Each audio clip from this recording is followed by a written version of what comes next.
This is SSPTV News, brought to you by Samsung Productions and the Hazleton Standard Speaker. More kids at home doing good for the community. Find out how you can help them next. Why, hello there everyone. I'm Ken Kara. Thank you for joining us on this Thursday. I think it's Thursday.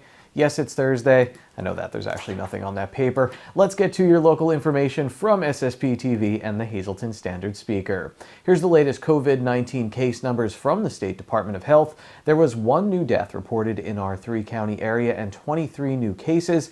And Lehigh Valley Hospital Hazleton is among 51 hospitals in the state to receive the antiviral drug remdesivir to treat COVID-19. Patients receive the drug through an IV once a day for up to 10 days, depending on the severity of the illness. Geisinger, Wyoming Valley and Plains Township and Wilkes-Barre General Hospital also received the drug. Hazleton Mayor Jeff Cassat wants to be sure that the city is part of any plan to reopen Luzerne County. The mayor's concern came shortly after he was invited to join a county task force to create a plan to reopen the county. Cassat tells the Standard Speaker that he learned that some involved in the process believe certain zip codes could be excluded from the plan. Hazleton has been one of the communities hardest hit by COVID-19. However, the mayor attributed the city's high numbers to an abundance of testing. County Council members Linda McCloskey-Hauk and Robert Schnee say it would be appropriate to open the county as a whole. A protest is planned for tomorrow in response to the state's shutdowns because of COVID-19. Members of Reopen PA, a nonpartisan grassroots organization, will gather on the steps of the state capitol Friday at noon. The group is protesting what it calls, quote, the recent abuse of powers that Governor Wolf used within the state, unquote. The group started on Facebook in April and took part in a protest on April 20th in Harrisburg. 2 local students have been using their time away from school to help members of the community by collecting personal hygiene items in a project they're calling Kids Meeting Needs. Our Janine Lassant spoke with both of the students via Zoom. So thanks for joining us here on SSPTV News. You're welcome. Thanks for letting us come.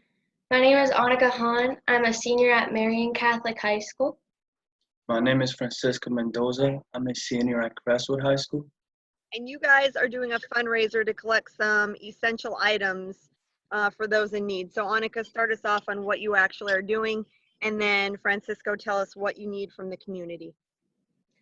We have come together and we're collecting hygiene items. We have multiple drop boxes that are contactless, so you just put the items in the box and you leave.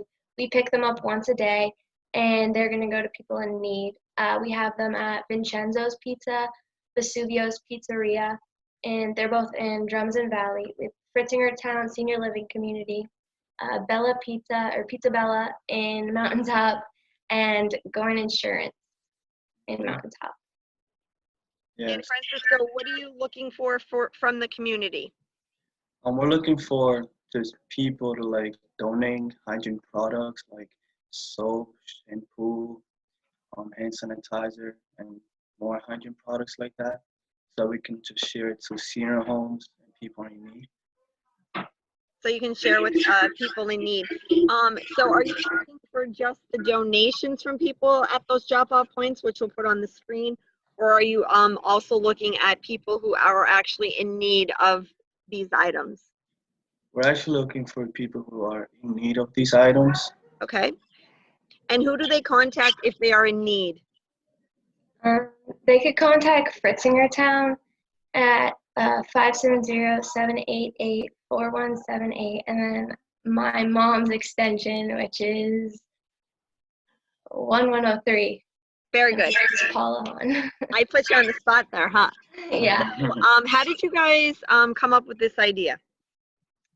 Well, our moms work together, so they thought that we could be active during quarantine because most teenagers are just sitting at home watching YouTube or TV.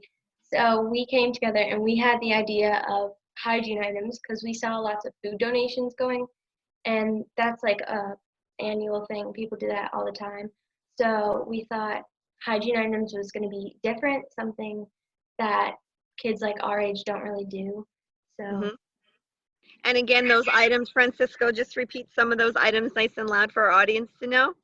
Like soap, hand sanitizers, shampoo, What else? Conditioner. Yeah.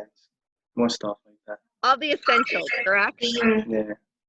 Very good. Well, thank you for doing this for our community. How long will this be going on as far as how long do they have to donate the items? We haven't come to like a deadline, so probably like another month or two while we're in quarantine. Very good. I'm sure other businesses will be reaching out after they see this for some other drop-off points. Again, you can help out the community, help out these high school students who are doing good through the quarantine by donating these essential items for the needy right here in Greater Hazleton.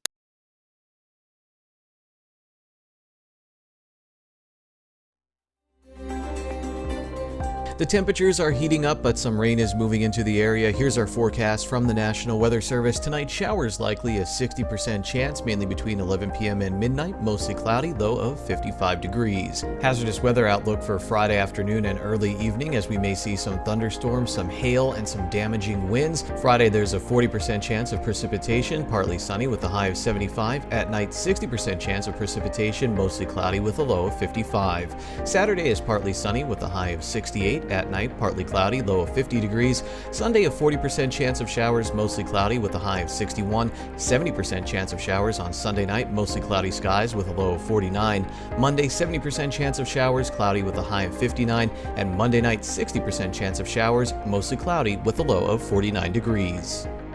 The primary election is coming up on June 2nd, and as we all know, this one is going to be different for voters. Luzerne County Manager David Pedri tells us what to expect next. Later in sports, we talk with two members of the 2020 Hazleton Area High School baseball team to talk about championships and the legacy that they're leaving. SSPTV News would like to send sincere condolences to the family and friends of these recently departed. Josephine K. Byork, age 99 of Plymouth. Services will be private at the Good Shepherd PNC Cemetery in Nanticoke. The Frank J. Bonham Funeral Home is in charge of arrangements. Marion J. Cara, age 93 of Calairs.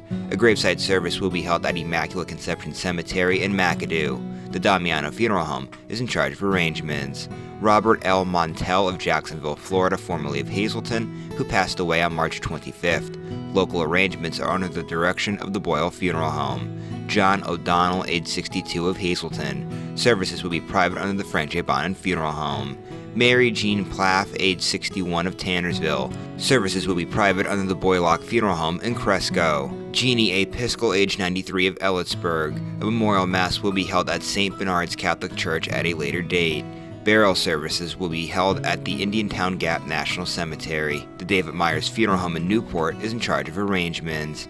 And Alma D. Yale, age 95 of Hazleton. A memorial mass will be held at a later date. A graveside service will be held at the Calvary Cemetery in Drums. The Joseph A. Moran Funeral Home is in charge of arrangements. Today's social and obituary report is brought to you by Harmon Funeral Homes and Crematory.